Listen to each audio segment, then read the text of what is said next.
السلام عليكم ورحمة الله وبركاته. ازيكم عاملين ايه؟ يا رب تكونوا بخير. النهاردة جايلكم بوصفة كده جميلة خالص، هي بسيطة خالص ومن البيت ما فيهاش اي تكلفة.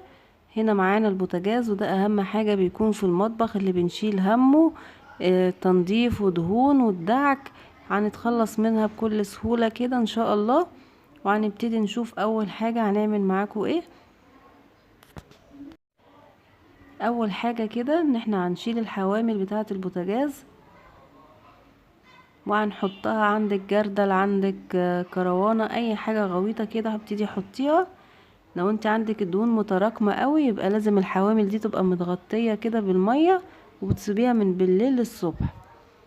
هنا حطيت معلقة كربوناتو ونص كوباية خل كده، وهحط شوية بريل،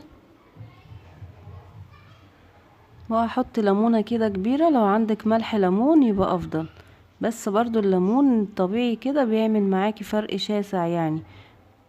وهحط بقى ايه العيون بتاعه البوتاجاز كده معاهم. زي ما قلتلك انا ما بسيبش دهون كتير، فاحطهم كلهم مع بعض عبال ما ادعك البوتاجاز. هنا عندي ده الزيت الاصفر ده، هحط كده عليه بالكربونات وارش عليه. ده مطرح قلي سمك، قلي بطاطس، الحاجات دي يعني بتبقى ايه لازقه قوي، وشيلها سهل هيبقى بالوصفه دي صدقيني، وهتفرق معاكي قوي. ودايما ما تسيبيش فيه دهون، بعد كل اكله امسحيه كده، اعملي بخاخ فيه ميه، فيه خل، فيه ليمون، فيه كربوناتو، وبعد كل اكله رشي وامسحي، هتبقى ما فيش تراكمات للدهون عندك. هنا بعد ما رشيت الكربوناتو بقى هجيب الخل كده، وهرش برضو شويه كده عليه. شايفين الفوران؟ او الفوران ده بيطلع لي يعني اصعب الدهون عندك، مش هتبقى موجوده تماما. لو ايه عندك في البوتاجاز هيطلع بسهوله. كله كده هرش على كله. ونفس الحكاية برضو يعني هحط شوية ليمونة، هحط ليمونة كده تدي لمعة للسلستين وبتدي نظافة وبتشيل الدهون كده برضو بسهولة. عندك ملح ليمون زي ما قلتلك حطي معاه. كده انا وزعت بقى الليمونة كده، نبتدي نحط على كله.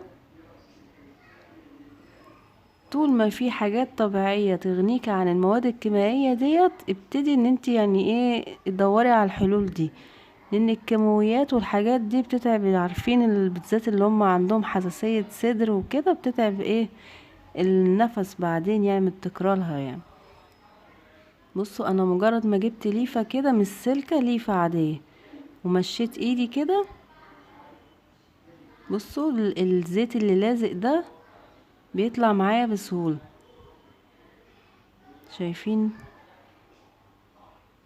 كل حاجة طلعت معايا بسهولة ومن غير جهد، مش ان انا هقعد ادعك وكده، لا، من غير جهد، مجرد ما بتمشي كده بايدك كل حاجة طلعت معاكي بسهولة.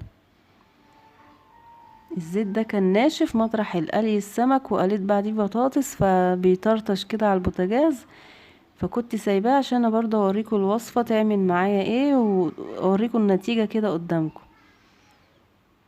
كده انا خلصت كله كده دعك بالوصفة بتاعتي. شايفين اللمعان من قبل ما امسح حتى عامل ازاي؟ اختلف تماما. والوصفة دي مش بتخلي عندك الدهون تلزق على البوتاجاز كده وما تطلعش معاكي بسهولة، لا، الوصفة دي مش هتخلي حاجة تتراكم عندك على يعني دهون تاني. هنا بقى انا جبت شوية بريل كده، قلت ايه زيادة نظافة يعني، فقلت اعمل بيه البوتاجاز كله كده. هو كده كده نضيف خلاص، وبفوطة مبلولة كده ابتديت ان انا امسح البريل ده كده صابون بسهولة خالص. والوصفة ما خدتش معاكي حاجة وكلها من البيت. واذا عجبك الفيديو ما تعمليش اشتراك ولا تفعيل الجرس، واعملي لايك وسيبيلي كومنت حلو كده تشجيع، عشان انزل لكم وصفات تانية كتير. والسلام عليكم ورحمة الله وبركاته.